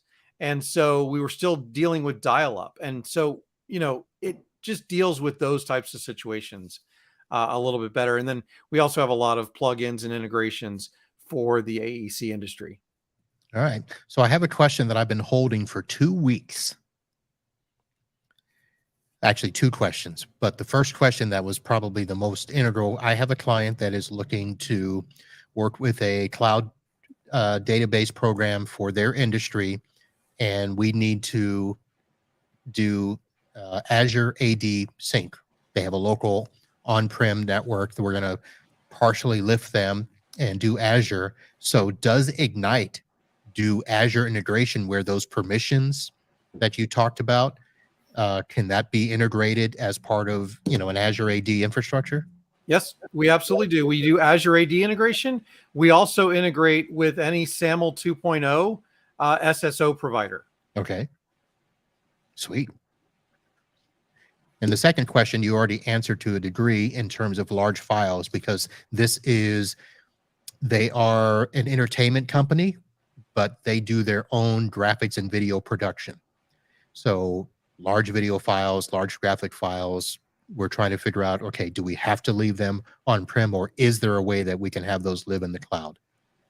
So there is a way. And one of the unique solutions that Ignite has is we have a storage sync or a smart cache option where you can actually put a virtual machine in a location where it'll cache the files locally, but then still maintain the master copy in the cloud. And the effect is that I can use those files at local speeds with whatever hardware makes sense for the number of users in the environment that I'm in.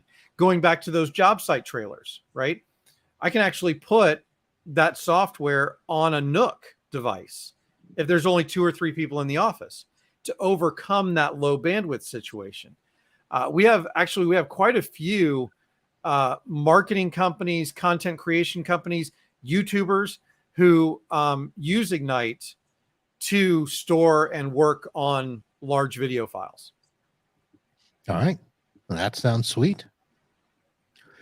Let me ask you a side question now, not necessarily Ignite related, but are you finding that their world is truly moving to the cloud?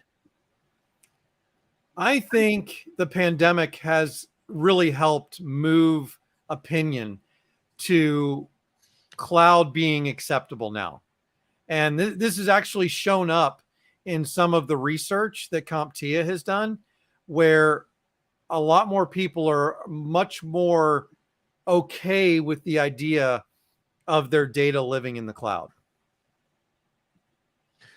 Now, not only is it living there, but is it truly protected there? I mean, because a lot of people think, well, if it's in the cloud, it's backed up. Not always true. So there's a lot of different aspects to that, right? From the security side, when we talk about is it safe, the data is safe from a security aspect because most of the time the data centers and the companies that are storing that data have much more resources to be able to make sure all the updates are done, make sure all the patches are done, do pen testing on these environments, right? And in the case of data centers, having the physical security as well. With your own on-premise server, you know, you're depending on internal IT or an MSP or somebody else to maintain all of that. And they've got other clients or other things to do. And sometimes they don't have the dedicated resources to handle all of that upkeep. And then, of course, when it comes to physical security, how secure is your office? Can somebody just break in, pick up your server, and walk out with it? I mean, is that a valid thing that could happen? And so I think from a safety and from a security standpoint, that yes, I think it's more safe in the cloud. Is it? There's some arguments to be made for the footprint and things like that, you know, with it having a larger footprint in the cloud, things like that. But I think the being able to patch vulnerabilities and things like that kind of outweighs that to me. Now, for backup, first of all, I think that, you know, done right, there's enough redundancy. The data centers are created properly. You know, you have, if you're on a major provider, right, they are, you know, backing up geographically redundantly as well. We're not just talking about a RAID that's sitting in the same box, right? Or a mirrored server that's sitting in the same closet. We're talking about geographically divided so that if there's an earthquake that swallows that data center, the data is someplace else as well.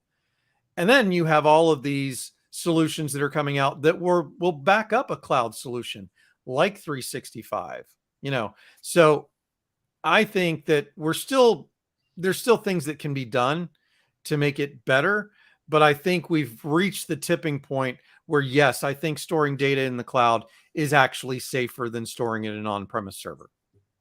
Now, when it comes to safer, so one of the things I got on a cybersecurity addendum this morning from a client was everywhere that a client accesses our data, there needs to be multi-factor authentication. So my client is now thinking, okay, does that mean we need to put it on our desktops inside the office because that's where their data resides? But in the cloud, you know, they're used to going to their bank and having multi-factor, but they're not used to going to their files in the cloud. So the terms of security, and I don't, you know, you don't have to say specifically what Ignite does, but what do you think about, you know, the security of data in the cloud where not only is it, you know, protected by, you know, the encryption, whatever, the AES 256, but are there levels of multi-factor authentication that can be done with those? Yes, I think everybody who has some type of data storage in the cloud supports multi-factor authentication. We actually support multiple ways to do multi-factor authentication, as well as we support all of those SAML 2.0 SSO vendors that do two-factor authentication that, you know, we obviously integrate with for single sign-on.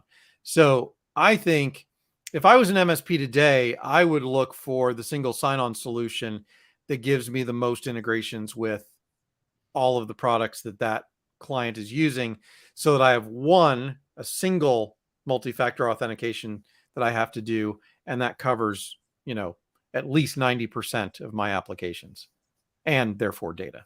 All right.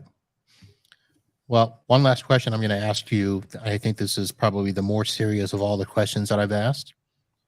Why did you leave the MSP world and go to the dark side? I think it was a multiple set of things, right? I had not quite hit that $1 million per year mark for my MSP. And I knew that to take it over that was going to be a significant amount of work. Now, the work itself didn't bother me, but we had a lot of small kids at the time who were getting to the point, when kids get to the point where they start becoming interesting. Well, they were getting to that point, and I didn't want to miss out on that part. So I'd already been thinking about this, right? And then I started to present for GFI on the GFI Max, the RMM solution integration with Autotask. It's funny because I would get phone calls from Chip Beeler at GFI to say, hey, would you come to this Autotask conference and present on the integration for us? And then I'd get a call from Len at Autotask, a month later going, hey, we're going to this GFI Max conference. Can you come present the integration there for us? And so what happened was I started this relationship with Chip Beeler over at GFI, and we kept talking and talking, and it just kind of evolved into the point where they were looking for somebody who was interested in educating MSPs. And I had the MSP background, and it just kind of, they liked how I presented on stage, and it worked out. The timing for me in terms of my personal life, and then also the timing for GFI needing somebody to come in. And I was really intrigued by doing something different as well. I've always liked doing something different. That's why All Things MSP kind of exists, right? Is because I wanted to do something that my job back then really wasn't allowing me to do, to get out into the community. And so it was just something new to do. And I do not regret it for a minute, right? There are days when I'm like, being an MSP today is kind of cool. I'd almost like to go back and do that. Yeah, but there's stress, man. There is. I know. And I will tell you, that's the major reason I don't go back, is because it is a lot of stress. But there's so many things that, we talk about in the community, in the All Things MSP group, that I'm like, darn, if I just had an MSP, I could go try that right now. All right. Well, we'll have to talk more about that, but we're running out of time. And we talked in part one of this crossover about all the conferences that are going on. So you mentioned that you had not live streamed for 3 weeks. This is 2 weeks basically, because last week I was at the ASCII Edge event in Tampa. I did do podcasting there, so I have a bunch of episodes that are locked and loaded and ready to go. But one of the things that I always do after a conference is chat about the conference, talk about the good, the bad, the ugly. And the first thing I want to do is say that the keynote speaker that they had, they actually had 2 keynote speakers, but one that I had the honor of interviewing for a podcast, and that episode will be out soon, Brittany Hodak. And she gave me a copy of her book, Creating Superfans. And just so that it's legit, she signed it to my favorite Uncle Marv. So I got that there. But she did a great presentation, and I think she has something to offer. Basically the goal that she has is teaching you how to turn your customers into lifelong advocates. And I'm going to have her on again. And I just wanted to do a shout out to ASCII for getting her probably one of the best keynotes that, at least that I've seen. I'm not going to say the best, but one of the best that I've seen. So shout out to Brittany for that. And of course, I talk about swag. So Eric, when you guys go out and do your booths and stuff, do you put a lot of thought into your swag? I would say that we do on a yearly basis, Uh-huh. right? We look at what's new, we look at what people really want, and we try to adjust on a year-to-year basis. I don't think we do it individually per show because that would be a lot, It and can of be a course lot, we doesn't it? It's a yeah, lot. So one of the things that I don't know how this turned into a thing, but when I first started going to conferences, I didn't want the swag. I'm like, I just don't need your tchotchkes. I'm not going to wear your shirt. right. But then it got to be a thing where, hey, some of this stuff is pretty cool. So I do a shout out now to vendors that put some thought into swag. And I actually don't have one of the ones I wanted to talk about, but I talked about Spectrum, that I had such a fantastic time with them last night, but they actually won the writing utensil category. They had one of the better pens that I have found at a conference. I like pens that feel like a pen. Right. Not the little plastic thing, but it's got a little weight to it. It's got the clicker on Yep. it. I don't like the cap that I can lose, or I've got to figure out how to twist it. Now you've got to push and twist. And no. So Spectrum, surprise, surprise, gets a nod from me in the writing utensil category for their pen. And I wish I'd have brought it over before that. Now, I do want to do I always have a company that I kind of, for lack of a better phrase, I just dog them, because I'm like, you've got to put some thought into your swag. I mean, some of the stuff is just, crap. But this time, my headphones. There we go. Couldn't hear myself. So this was a vendor. I actually just recently had them on. They're part of the ConnectWise Pitch It program, Vanahai, and they came out with this. And I thought, okay, what the heck? And it's one of these freaking Star Wars. Oh, it's a lightsaber. Yes, and it if you can see, it actually lights up and does colors, and it's plastic and it's cheap and chintzy.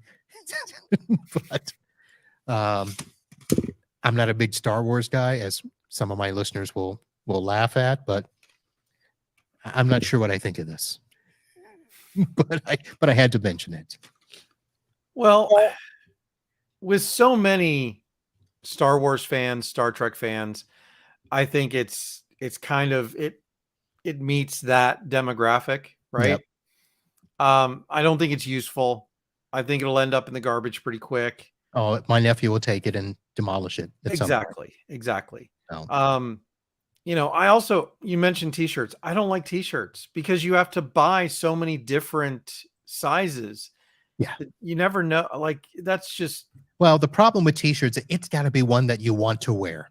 It's got to be good material. It's got to have a logo or picture design that's just not ridiculous, to the point where, yes, it'll be cool around other techies, but you can't wear that to the grocery store. You can't hang out with your friends, that aren't techs, and dude, what's that? Yeah. Oh, Exactly. whatever. Another thing I wanted to bring up is we always talk about how swag has changed so much that we don't get the techie things. Mm-hmm.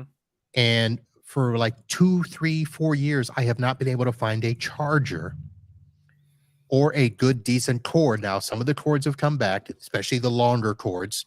Right. But this is the first charger I have seen in at least 2 years by Red Store. And not only is it a charger, it's a 65 watt. Yeah, that's the impressive piece there, right? It's 65 watts. And it's got both the regular USB and the USB-C in there. So shout out to Red Store for doing that. Fantastic. And I'll tell you, those come in clutch sometimes, because especially, like, I've got a relatively new MacBook Pro, right? The charger for that, because I think it's a 95 watt, is like huge. And so having the smaller ones, even though they're not as much power, the nice thing about the MacBook Pro is if I charge it up overnight while it's not running, it will charge off a 65 watt. Yeah. I just can't, it won't charge while the computer's actually running. Mm. But for most purposes, this MacBook Pro will run all day long, for what I need, especially if I'm at a show. Yeah. So last, I probably need to apologize to this vendor because I just openly told them that they had some crap swag. I told them the first time I saw them, they had these little stickers and stuff. And then they tried to upgrade it with, the sock that everybody's been doing. I'm not a big fan of the socks. And then when I rolled up on their booth, they have this cookie that they put their logo on. And I'm just like, okay, who's going to eat a stale cookie? And trust me, there were a lot of vendors this time that came out with like Cheetos and crackers. And I'm like, what the heck? But CyberFox, I have to give them props. They brought a shirt this time. Again, I mean, it's not what I'm going to wear, but it's a decent quality shirt. They have a hat. And this is something that I have been on the bandwagon of going back to mugs. Now, I've kind of gotten off the drinkware category, but I did it at the PAX 8 Beyond event. Vendors that are willing to bring a nice, hard ceramic mug to a conference and risk them being broke during shipment or to risk us breaking them on the way home. I give them kudos for that. So CyberFox, this was not a part of their original swag. I do know that. The shirts and the mug are new, and it's a good size mug. This is a good 15 ouncer. So kudos to CyberFox, and somebody was doing good because the logo's on both sides. It's one of the things I always like about it. I just wish the inside wasn't white because we know how that looks with coffee after a while. Even though this is not going to be drunken out of, this goes on the vendor shelf out in my front lobby. But that's your swag for this year. Done okay? Yeah. Yeah. All right. So you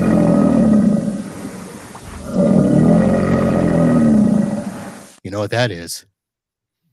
Sounds like an alligator growl to me. Time for Florida Man. And now I did not task you with trying to come up with a story to compete against Florida Man, but you are in Florida.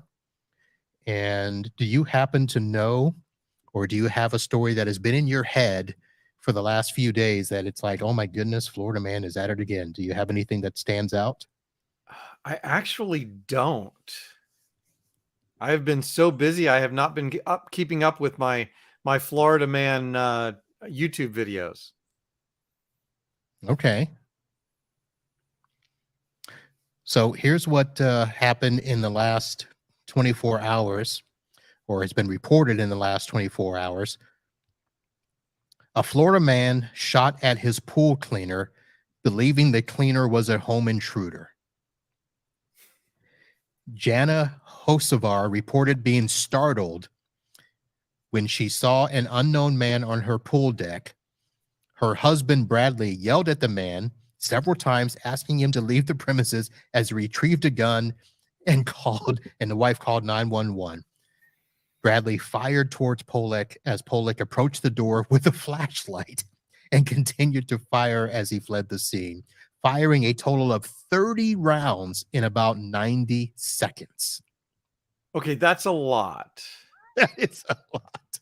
And I'm sorry, but why is the pool cleaner there when it's dark? I do not know. 9 p.m.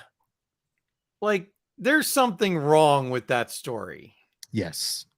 Especially now. Yeah, especially now as Florida is considering that, you don't need a permit to carry a gun. You don't need a concealed weapons thing. And everybody is shooting everybody in Florida. That's probably about the 6th or 7th shooting story in the last 2 months.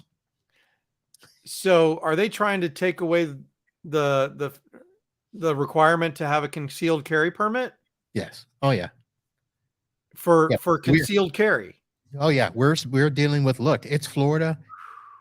Anybody can have a gun anywhere, anytime, and we can shoot anybody anywhere, anytime. I don't know. We're going to be the new Texas. Sounds like I moved out, just in time. But here's an update on the story.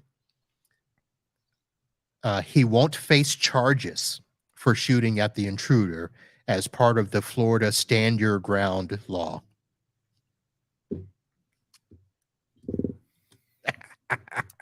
I'm going to play devil's advocate a little bit here because I almost believe that the pool cleaner was taking his life into his own hands by trying to clean a pool at 9 p.m.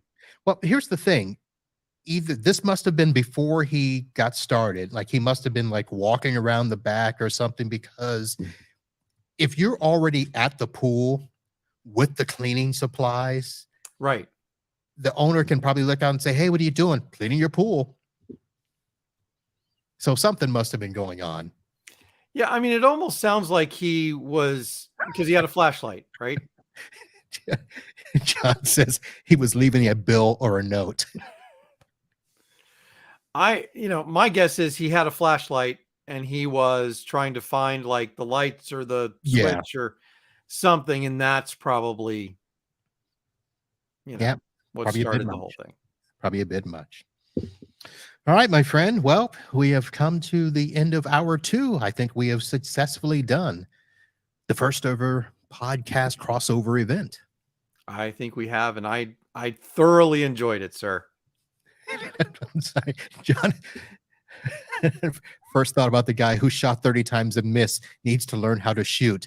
That reminds me of, I forget that sheriff's name up in North Florida where there was a shooting incident.